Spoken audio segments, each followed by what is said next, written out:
오늘 부활주의를 맞이해서 나는 과연 주님의 참된 제자인가라는 이 생각을 한번 하면서 오늘 말씀을 함께 나누고자 합니다.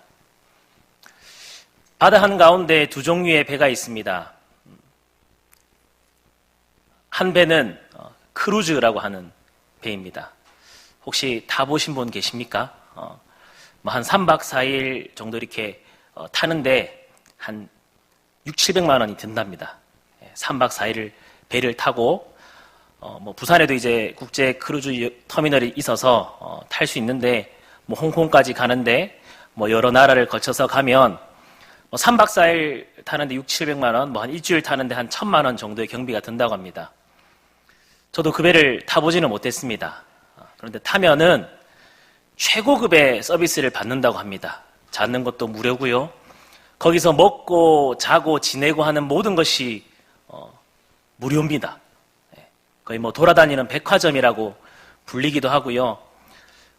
초호화 여객선입니다. 그런 종류의 배가 있습니다. 또 다른 종류의 배는 군함이라고 하는 배입니다. 이 시기쯤 되면 저기 용호동에 해군 사령부에 가면 가끔씩 이렇게 해군 군함을 이렇게 전시해서 보여주게 하기도 하는데, 제가 몇 년 전에 거기 가서 이지스함이라든지 여러 가지 배를 보고 온 경험이 있습니다. 저는 해군 출신은 아니라서 배에 대해 잘 모르지만 군함을 타보니까요, 복도가 굉장히 좁습니다. 그리고 어두컴컴하고요. 크루즈선과는 완전히 대비되는 분위기의 배입니다. 색깔도 그냥 한 종류입니다. 회색. 그 다른 색은 찾아볼 수가 없습니다. 이 두 종류의 배가 있습니다. 여러분이라면 어떤 배를 타시겠습니까? 크루즈를 타고 싶으십니까? 군함을 타고 싶으십니까? 당연히 크루즈를 타고 싶죠.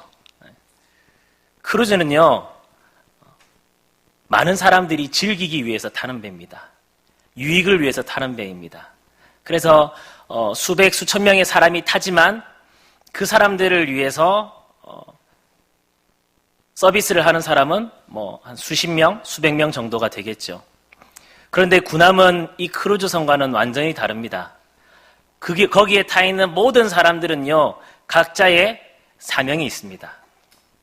정말 사소한 것 하나, 바닥에 물기를 닦는 것, 아니면 배에 조그마한 이렇게 문제가 생긴 것들을 수리하는 아주 사소한 것부터 큰 일까지 모든 사람들이 쉬는 사람 없이 실제로 다 훈련에 참여도 하고 일을 하는 그런 사람입니다. 오늘 제가 이렇게 크루즈와 군함을 비교하면서 여러분들에게 말씀드린 이유는요, 저는 교회에 나오는 사람들, 주님을 따르는 사람들에는 두 종류의 사람이 있다고 생각하기 때문입니다. 한 종류는 무리라고 불리는 사람이고요, 한 종류는 제자라고 불리우는 사람입니다. 오늘 본문을 보니까 예수님께서 첫 갈릴리 사역을 시작하시는 장면입니다.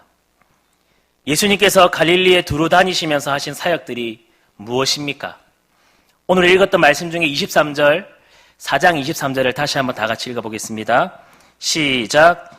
예수께서 온 갈릴리에 두루 다니사 그대의 회당에서 가르치시며 천국 복음을 전파하시며 백성 중에 모든 병과 모든 약한 것을 고치시니. 아멘. 예수님께서 하신 것은 다른 것이 아니라 가르치셨습니다. 천국 복음을 전파하셨습니다. 백성 중에 모든 병과 약한 것들을 고치셨습니다. 예수님의 소문이 막 퍼졌을 거예요. 예수님이 이런 사역들을 하셨습니다. 가르치시고 천국 복음을 전파하시고 모든 병과 약한 것들을 고치시는 소문이 다 퍼졌습니다. 제가 예전에 사역했던 교회 바로 앞에요, 굉장히 유명한 한의원이 있습니다. 이름만 대면 아시는 분이 계실 건데요, 그 한의원은 제가 한 번은 깜짝 놀랐습니다. 새벽 예배 가려고 가는데요, 교회 앞에 새벽 5시도 안 됐습니다. 4시 반인데 사람들이 한 150명이 우글우글 모여 있습니다. 정말 우리 교인보다 더 많은 사람들이 모여 있습니다. 그래서 저는 처음에 부임해서 무슨 일인가 하고 봤더니요, 그 한의원 앞에요. 줄을 서 있는 거예요. 왜 그렇게 줄을 서 있냐 봤더니요. 오늘이 4월이죠. 5월 진료를 받기 위해서 예약하려면 그 전달에 며칠 뭐 이러죠. 10일이면 10일 그 날짜에 일찍 번호표를 받아가지고 예약을 해야만 접수를 할 수 있다는 거예요. 얼마나 유명한지요. 막 전국 각지에서 다 온답니다. 그렇게 새벽에 줄을 서가지고요. 아침 7시에 가면은 표도 못 받는답니다. 그 정도로 유명합니다. 뭐 어디가 용하다고 하면요. 많은 사람들이 몰려갑니다. 뭐 머리에 좋다. 뭐 어디 뭐 신장에 좋다. 뼈에 잘한다. 그런 소문이 나면요. 그런 병들을 가지신 분들은 다 그리 가게 됩니다. 왜 그렇습니까? 신기하기도 하고 절박하기도 하고 나도 거기가 아픈데 한번 치료를 받아볼까 하고 그런 마음에 몰리게 됩니다. 예수님이 병과 약한 것들을 고치는 소문이 온 지방에 다 났습니다. 얼마만큼 소문이 났냐면요. 24절에 보니까요. 그의 소문이 온 수리아에 퍼진지라 사람들이 모든 앓는 자, 곧 각종 병에 걸려서 고통당하는 자, 귀신 들린 자, 간질하는 자, 중풍병자들을 데려오니 그들을 고치시더라. 이 예수님의 소문이요. 수리아라고 하는 이 지역에 다 퍼졌다고 합니다. 이 수리아는 갈릴리 지역보다 훨씬 북쪽에 있는 로마 관할의 지역입니다. 예수님께서 초창기에 갈릴리에서 활동을 하셨는데 이 당시에 SNS가 있었겠습니까? 아니면 카톡이 있었겠습니까? 야, 우리 갈릴리에 유명한 분이 병 고친다. 빨리 온나? 카톡 보내면 거기서 받고 왔을까요? 아니요. 이 당시에는 어떤 연락을 할 수 있는 방법이 없습니다. 그런데 예수님께서 얼마나 이 사역이 광대했으면, 얼마나 많은 사람들이 그 사역하시는 모습을 보면서 야, 대단하다 느꼈으면 갈릴리보다 저 북쪽에 있는 수리아까지 그 소문이 퍼진 거예요. 뿐만 아닙니다. 25절에 보니까요. 갈릴리와 데가볼리와 예루살렘과 유대와 요단강 건너편에서 수많은 무리가 따르니라. 이 데가볼리라는 것은요. 숫자 10이 이 헬라어로 데가거든요. 데카르트 이런 그와 도시를 합성을 해서 이 폴리스입니다. 그래서 10개의 도시가 합쳐진 게 데가볼리예요. 데가볼리. 10개의 도시가 합쳐졌으니까 얼마나 크겠습니까? 10개의 도시가 합쳐진 그 데가볼리와 또 요단강 동쪽 편의 시리아 이런 온 곳에 예수님의 그 사역들의 소문이 다 퍼졌습니다. 더 나아가서 이방인들에게까지 이런 소문이 퍼졌다고 합니다. 오늘 본문에는 갈릴리, 예루살렘, 유대, 요단강 건너편 이렇게 이스라엘 전 지역을 지칭하는 표현으로 나와 있지만 마태는 더불어서 데가볼리라고 함으로써 이 예루살렘 이스라엘 백성들이 있는 곳을 벗어나서 이방인들이 그 소문까지 다 알고 있다는 것을 이야기하고 있습니다. 많은 사람들이 예수님의 소문을 듣고 몰려들었습니다. 아까 보았듯이 아픈 사람, 귀신 들린 사람, 온갖 힘든 사람, 친구, 가족, 친척, 친지, 혈연에 지연에 아는 사람들을 다 데리고 와서 예수님께 보였을 것입니다. 오늘 이 예수라는 사람이 병을 고칠 건데 우리 순서는 언제쯤 되려나? 고개를 기웃기웃하면서 저 앞에 있는 예수님을 보려고 좀 지나갑시다. 여기 응급 환자가 있어요. 아마 예수님이 모인 그 근방에는 거의 교통 혼잡이 일어나지 않았을까요? 수많은 사람들이 몰려들지 않았을까요? 작년에 서면에 굉장히 유명한 연예인이 한 번 온 적이 있습니다. 그 연예인이 오니까요, 태화백화점 아시죠? 옛날 우리 어르신들은. 그 태화백화점 양쪽으로요, 사람들이 꽉 차가지고요, 그 도로교통이 마비됐습니다. 그래가지고 급히 그 연예인이 팬사인회 때 했던 것을 취소했답니다. 얼마나 사람들이 많이 모였는지. 아마 예수님이 오신다는 소식을 듣고요, 더 많은 사람들이 몰렸을 거예요. 왜요? 이 당시에 더 아픈 사람, 힘든 사람, 어려운 사람, 온갖 약한 사람들이 더 많았거든요. 이 예수님을 보기 위해서요, 수많은 사람들이 몰려들었습니다. 그런데 그 수많은 사람들이 몰려들었는데 저는 5장 1절을 읽으면서요, 의문점을 가질 수밖에 없었습니다. 우리 5장 1절 다시 한번 다 같이 읽어보겠습니다. 시작. 예수께서 무리를 보시고 산에 올라가 앉으시니 제자들이 나온지라. 아멘. 이제 오늘 본문을 통해서 나는 과연 제자인가? 자기 스스로에게 한번 질문을 던져보시고요. 제자된 삶을 살기로 다짐을 하면서 말씀을 들어가 보고자 합니다. 예수님께서 그 수많은 사람들, 각종 병에 걸려서 고통당하는 자, 귀신 들린 자, 간질하는 자, 중풍병자, 그 수많은 사람들을 뒤로 하고 산에 오르셨답니다.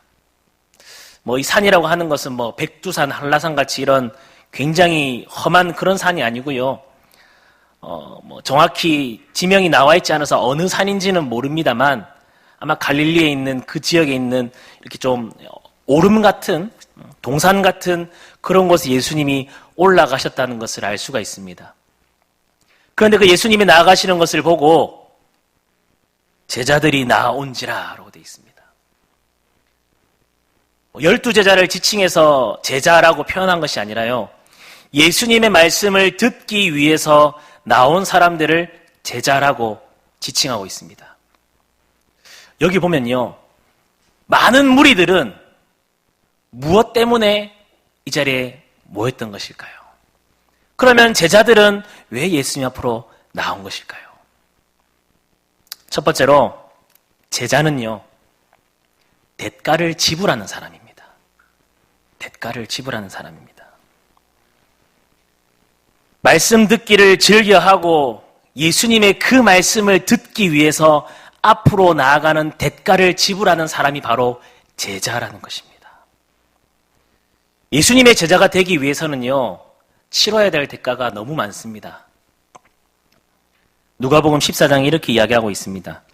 물은 내게 오는 자가 자기 부모와 처자와 형제와 자매와 더욱이 자기 목숨까지 미워하지 아니하면 능히 내 제자가 되지 못하고 누구든지 자기 십자가를 지고 나를 따르지 않는 자도 능히 내 제자가 되지 못하리라. 아멘.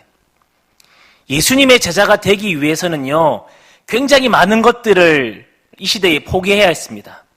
가족들도 버려두고요, 자신의 업으로 삼던 그 배와 그물까지도 버려두고 예수님을 따라가야만 했습니다. 그래야만 예수님의 제자가 될 수 있었기 때문입니다. 지난 주간 우리는 고난주간으로 보내었습니다. 저는 고난주간 보내면서요, 좀 이런 것들을 별로 좋아하지 않습니다.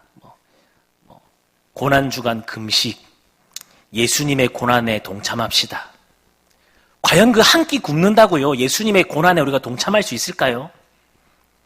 예수님께서 그 십자가를 지고 걸으신 그 길을 내가 밥 한 번 굶는다고, 아니 요즘에 미디어 금식에서 폰 하루 안 한다고, 과연 예수님의 그 고난에 내가 동참하는 것일까요? 그 예수님의 고난에 1000분의 1, 10,000분의 1도 되지 않는 그 사소한 것. 현대인들은 바빠서 밥을 굶기도 하고, 요즘에는 굶식이라고 해서 다이어트 하기 위해서 일부러 굶기도 하고, 밥 한 끼 거르는 거는 아무 일도 아닙니다. 그런데 그 밥 한 끼 거르는 것을 예수님의 고난에 동참합니다라고 하면서 과연 우리가 그렇게 이야기할 수 있을까요? 예수님의 제자가 되기 위해서 치러야 할 대가는요, 이런 금식, 미디어 금식, 내가 좋아하는 것, 조그만 거 포기하는 것, 이런 게 예수님의 고난에 동참하고 예수님의 제자가 되기 위한 대가가 아닙니다.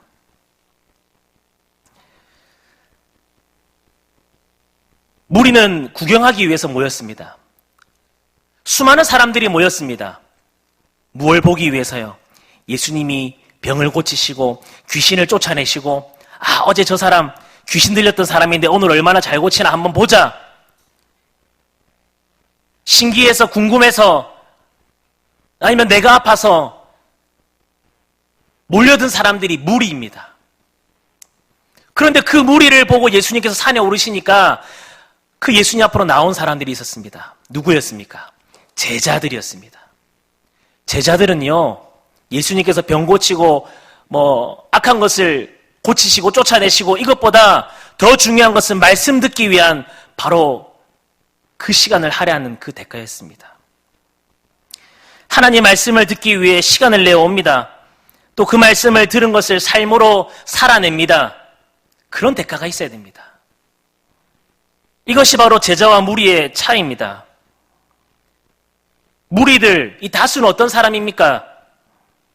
세상을 향해 세상이 좋아서 세상을 따라 사는 사람들입니다. 자기의 유익을 위해 사는 사람들입니다. 제가 처음 시작할 때 예를 들었던 크루즈와 구남, 이 크루즈에 있는 사람들은요, 무리입니다. 무리. 자기의 유익과 자기의 만족을 위해서 모인 사람들입니다. 그런데 그 구남에 타고 있는 사람들은 자기의 유익이 아닙니다. 연평해전이고 서해 참전이고 그런 전쟁의 것들 한번 보십시오. 적을 이기기 위해서 자신의 팔이 혹시나 그 총에서 떨어질까, 총에 맞은 자기 팔을 붕대로 묶어서 그 방아쇠를 놓지 않기 위해서 자기의 목숨을 헌신하는 그런 군사들이 있지 않습니까?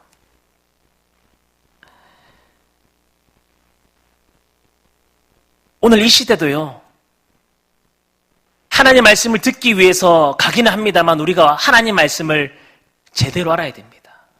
올바로 알아야 됩니다. 똑바로 알아야 됩니다. 구약시대에도 하나님 말씀을 제대로 알지 못해서 하나님께서 아모스를 통해서 경고하셨습니다. 주 여호와의 말씀이니라. 보라, 날이 이를지라 내가 기근을 땅에 보내리니 양식이 없어 주임이 아니며 물이 없어 가람이 아니요 여호와의 말씀을 듣지 못한 기갈이라. 사랑하는 성도님들, 내가 예수님의 제자로 살겠다라고 결심하셨다면, 내가 주님의 제자로 살겠다고 다짐하셨다면 그 하나님 말씀 듣는 것에 기뻐하셔야 한다는 것입니다. 즐거워하셔야 한다는 것입니다. 물론 신앙생활 하면서요, 어떤 분들이 이렇게 이야기합니다. 기도만 하면 안 됩니까? 아니요. 말씀만 들으면 안 됩니까? 아니요. 그건요, 밥이 보약이라고요. 밥만 먹는 것과 같습니다. 우리의 몸이 밥만 먹으면 될까요? 아니요. 밥 이외의 반찬으로서부터 오는 영양분도 공급받아야 됩니다. 말씀과 기도는요, 균형이 있어야 됩니다. 말씀 필요하죠. 기도 필요하죠. 그러나 말씀과 기도를 우리의 신앙생활에서 균형 있게 잘 우리의 몸에 흡수해야 한다는 것입니다. 사랑하는 성도님들, 예배 때마다 내가 무리로서 오늘 우리 목사님 얼마나 말씀 잘 전하는지 보자. 오늘 실수하는지 안 하는지 보자. 오늘 우리 교회에 누구 왔는지 안 왔는지 보자. 무리로 와 계시는 것이 아니라 하나님의 말씀을 듣기 위한 기쁨, 그 하나님의 말씀을 듣기 위한 대가를 지불함으로 제자로서 늘 예배에 나오시는 우리 모든 성도님 되시기를 간절히 바랍니다. 두 번째로, 제자는 주님 중심으로 살아가는 사람입니다. 무리는 누구 중심으로 살아갈까요? 개인 중심으로 살아갑니다. 앞에서도 말씀드렸듯이 크루즈에 탄 사람들은요, 개인 중심입니다. 내가 오늘은 쇼핑하는데, 오늘은 쇼핑하다가 심심하면 수영하러 가야지, 심심하면 영화 보러 가야지, 또 이것도 안 되면 여기 가야지 저기 가야지, 자신의 즐거움만을 위해서 돌아다니는 사람들이 그 크루즈에 타 있는 사람들입니다. 그러나 구남에 타 있는 사람들은 다릅니다. 자신이 쉬고 싶어도 모의 훈련으로 삐 돌아가면요, 모든 것을 하다가요 멈춥니다. 밥을 먹다가도 그 밥을 내팽개치고 자기가 일해야 될 자리로 갑니다.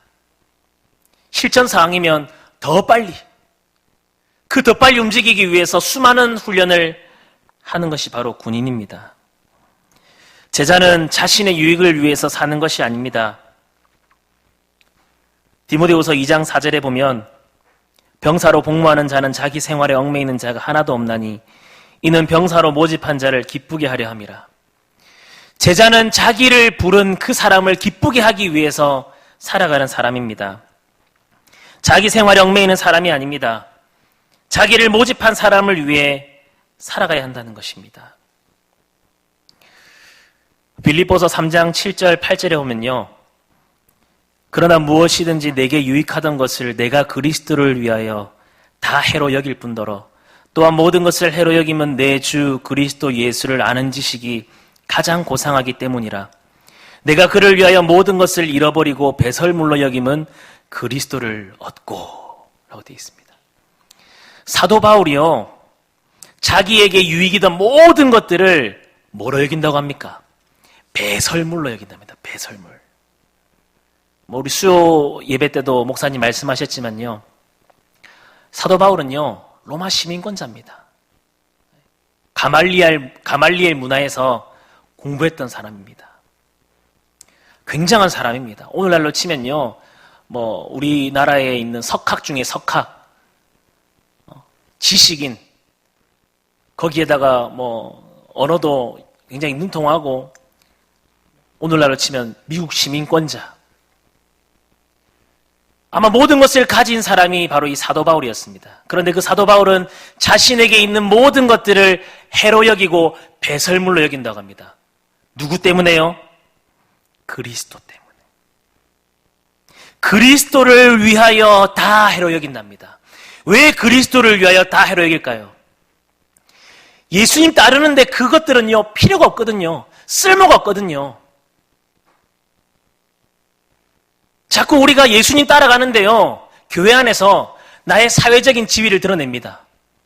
내가 사회에서 말이야, 의사인데, 국회의원인데, 총장인데, 주님을 따르는데 총장이고 국회의원이고 대통령이고 그것이 무슨 소용이 있습니까?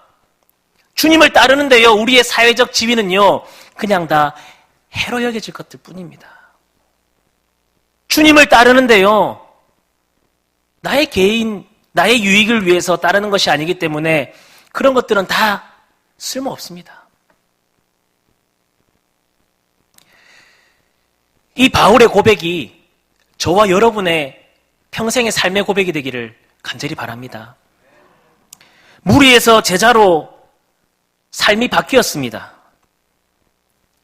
그런데 여전히 제자로 살겠다고 고백했는데 여전히 무리로 살아가면 되겠습니까?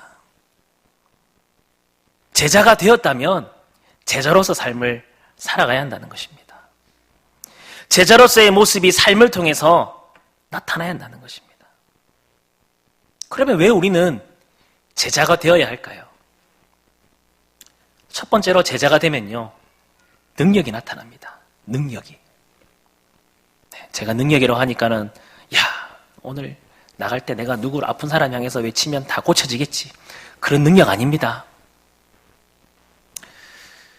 마가복음 6장 7절에 12제자를 부르사 둘씩 보내시며 더러운 귀신을 제어하는 권능을 주시고, 사도행전 4장 33절에 사도들이 큰 권능으로 주 예수의 부활을 증언하니 무리가 큰 은혜를 받아.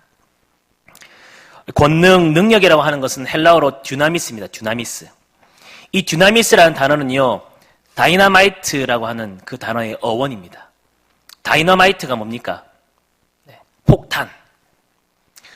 폭탄을 터뜨렸는데, 이 자리에 폭탄을 터뜨렸는데 여기 마이크 하나 상하지 않고 말짱하면 그게 폭탄이겠습니까? 아닙니다. 다이너마이트는요, 10g, 20g의 소량만으로도요, 큰 폭발력을 가지고 있습니다. 그래서 굉장히 위험합니다. 다이너마이트 하면요, 건물을 붕괴할 때, 쓰러뜨릴 때 쓰는 그 폭탄 같은 것입니다. 바로 이것이 권능, 이것이 이 폭탄 같은 그런 위력이 있다는 것입니다. 이 권능은 권세와 능력이 합쳐져서 만들어진 단어거든요. 권세와 능력이 어떻게 다르냐면요, 미국 경찰과 한국 경찰이 있습니다. 미국 경찰과 한국 경찰은 동일하게 권세를 가지고 있습니다. 어떤 권세냐면 나쁜 짓을 한 사람을 잡아낼 수 있는, 잡아서 바로 데리고 갈 수 있는 권세가 있습니다. 그런데 능력에는요, 차이가 있습니다. 왜 차이가 있을까요? 사회적인 구조, 가지고 있는 장비 때문입니다. 예를 들어 한국에서 누군가가 차를 훔쳐서 도망갑니다. 그러면 경찰차 따라가면서 실탄 쏠 수 있을까요? 아니요, 실탄 못 쏩니다, 우리나라는. 실탄 쐈다가는 과잉 진압이니 혹은 또 다치게 하면 언론에서 난리 납니다. 근데 혹시 미국에서 누가 차량을 도난해서 도망가는 거 한번 보셨습니까? 그 지역에서요, 도난 사건이 일어나면요, 경찰이 헬기도 띄우고요, 언론사는요, 모든 방송을 중지하고 그 경찰에서 보여주는 그 영상을 통해서 지금 이 도둑이 이렇게 도망가고 있다. 주민들은 조심해라. 경찰이 쫓고 있으니까 걱정하지 마라. 실시간으로 보여줍니다. 부산에서 도난 사건이 일어나면요, 부산에 있는 모든 텔레비전에는요, 그 방송만 나옵니다. 그만큼 그 미국의 경찰은요, 능력이 있습니다. 이것이 권세와 능력의 차이입니다. 그리스도인인 우리들에게 하나님께서 권세도 주셨고 능력도 주셨습니다. 우리는 어떤 권세를 가지고 있습니까? 첫 번째로요, 제자인 우리에게 어떤 권세를 주셨냐면요, 요한복음 1장 12절입니다. 영접하는 자 곧 그 이름을 믿는 자들에게는 어떤 권세를 주셨다고요? 하나님의 자녀가 되는 권세를 주셨으니, 우리는 하나님의 자녀라는 이 나의 정체성을 가지고 살아가야 됩니다. 자꾸 우리가 이 세상 가운데 살아가면서 나의 정체성, 나의 권세를 잊어버리니까 이 세상 가운데 살아가기 힘든 거예요. 나는 하나님의 자녀, 나의 아버지는 하나님이라는 그 정체성을 가지고 살아가야 되는 것입니다. 능력도 우리에게 주셨습니다. 어떤 능력입니까? 그런즉 서서 진리로 너희 허리띠를 띠고 의의 호심경을 붙이고 평안의 복음에 준비한 것으로 신을 신고 모든 것 위에 믿음이 방패를 가지고 이로써 능히 악한 자의 모든 불화살을 소멸하고 구원의 투구와 성령의 검 곧 하나님의 말씀을 가지라. 아멘. 하나님께서는 하나님의 자녀가 되는 권세와 또 진리의 띠, 의의 호심경, 평안의 복음이 준비한 신, 여러 가지 능력들을 우리에게 주셨습니다. 다시 말하면 우리가 제자인 우리에게 하나님께서 어떤 능력을 주셨냐면요, 돈 잘 버는 능력, 미래를 볼 수 있는 능력, 그런 것들이 아니라 이 세상 가운데에서 하나님의 자녀라는 것을 인식하고, 제가 앞에도 말씀드렸지만 제자를 보내며 더러운 귀신을 제어하는 능력, 또 예수 부활을 증언할 때 은혜를 받게 하는 능력을 주셨다는 것입니다. 다시 말하면 복음을 전할 때에 그 가운데 임하시는 하나님의 능력을 우리에게 주셨다는 것입니다. 하나님의 자녀로서 우리가 할 수 있는 능력은요, 하나님의 복음을 전하는 것입니다. 하나님의 복음을 전해야 하는 것입니다. 많은 분들이 그렇게 생각하십니다. 교회 다니면 믿음만 있으면 돼. 교회 다니면 주일날 교회만 잘 가면 돼. 맞는 말일까요? 틀린 말일까요? 맞기도 하고 틀리기도 합니다.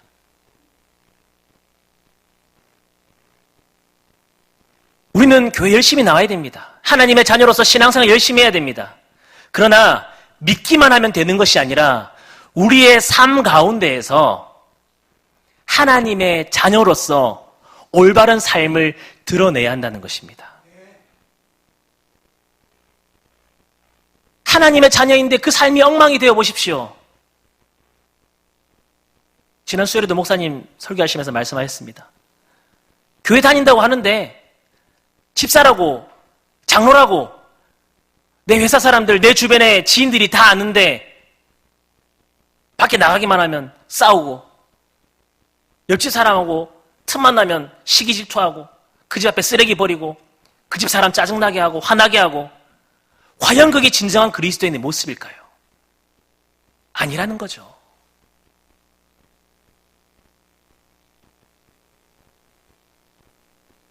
하나님의 자녀로서 살아가는 우리의 그 모습, 그것이 바로 하나님께서 우리에게 주신 권세와 능력이라는 것입니다. 우리의 삶을 통하여 다른 사람들에게 복음을 전하는 것, 그것이 바로 하나님께서 우리에게 주신 능력이라는 것입니다. 사랑하는 성도님들, 우리가 하나님의 자녀된 것으로만 끝나는 것이 아니라 오늘 우리가 부활주일을 보내면서 왜 우리가 주일을 나와서 예배를 드립니까? 주님이 부활하신 날이 주일이기 때문입니다. 그래서 우리는 주일 나올 때마다요, 주님의 그 부활하심의 기쁨과 감격 가운데 주일 예배를 드려야 되는 거예요. 그래서 매주일 주일이 부활주일 같은 그런 기쁨과 감격을 우리가 보내야 하는 겁니다. 그런 기쁨과 감격으로만 보내야 할 것이 아니라 우리의 삶 가운데, 야, 저 사람은 정말 진정한 그리스도인이구나. 야, 저 사람은 정말, 나는 교회 다니지 않지만 저 사람 보면 교회 가고 싶구나. 그런 생각이 들어야 한다는 것입니다. 우리 성도님들의 삶이 그 하나님 주시는 능력으로 다른 사람들에게 복음이 전해지고 그 복음이 전해짐으로 귀한 열매를 맺는 삶이 되시기를 주님의 이름으로 축원합니다. 두 번째로 제자가 되면요, 평강이 생깁니다. 평강이 생긴다는 것은요, 좋은 일이 있어서 평강이 생기는 것이 아닙니다. 힘들고 어렵지만, 웃을 일 없지만 평강이 있는 것, 그것이 참 평안입니다. 감사할 일이 있을 때는요, 누구든지 감사할 수 있습니다. 어떤 큰 교회에서는요, 매 주일마다 이게 복도에다가요, 그 전 주일에 감사헌금 냈던 감사 제목을 막 붙여놓는데요. 그 굉장히 큰 교회거든요. 그런데 그 교회에 이렇게 얘기를 해주더라고요. 감사헌금 제목 보면요, 이번에 우리 아들이 의대에 합격하게 해주셔서 감사합니다. 이번에 큰 집으로 이사가게 해주셔서 감사합니다. 그러니까 그 교회는요, 그 감사 내용들이요, 이렇게 경쟁이 돼가지고요, 서로 막 남들 보이려고 하는 감사 제목도 써내는 거예요. 우리 아들 미국 어떤 대학에서 1등하게 해주셔서 감사합니다.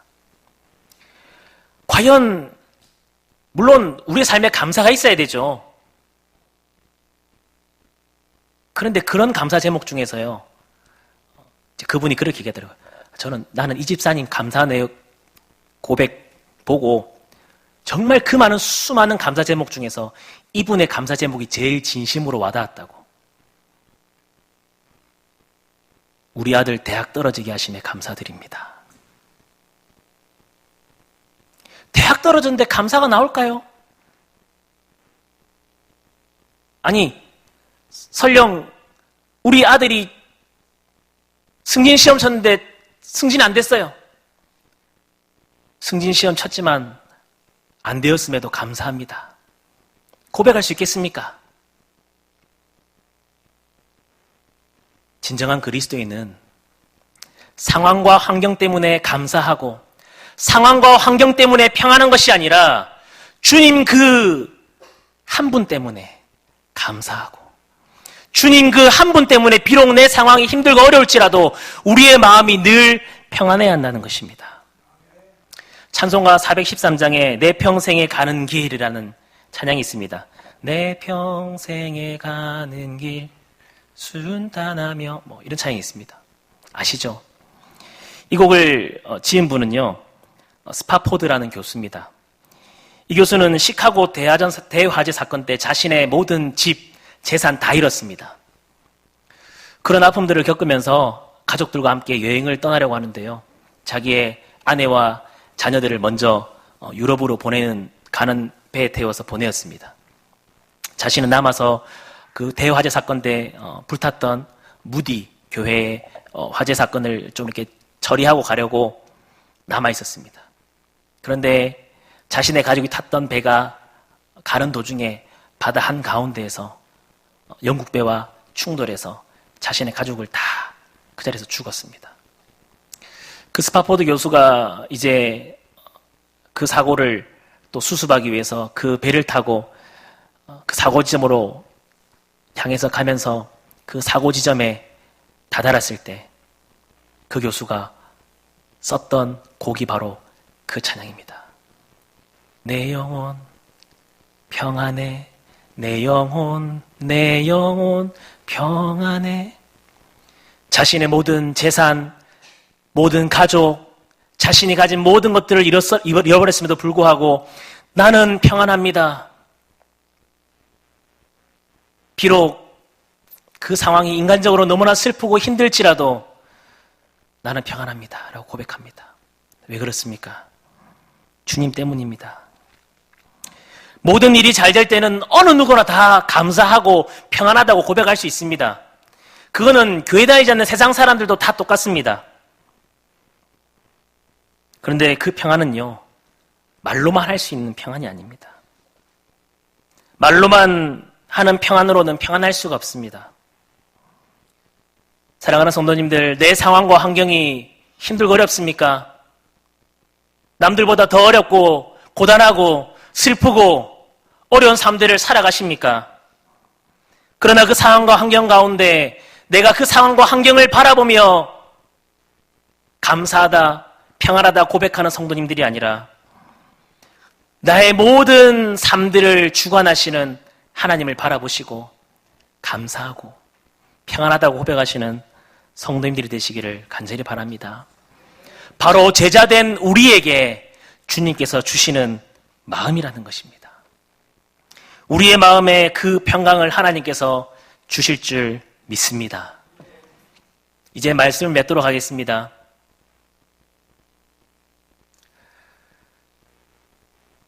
나는 무리로 살아가고 있습니까? 아니면 제자입니까? 말씀을 듣기 위해 대가를 지불하는 제자입니까? 주님만을 위해 나의 것들을 다 버리고 따라 살아가시는 제자입니까? 쉽지만은 않습니다. 이 세상 가운데 살아갈 때 쉽지만은 않은 삶입니다. 그러나 비록 나의 상황과 환경이 어려울지라도 교회 나와서 십자가가 나의 부적인 것 마냥 이 십자가만 들고 다니면 나의 모든 것 잘 되겠지.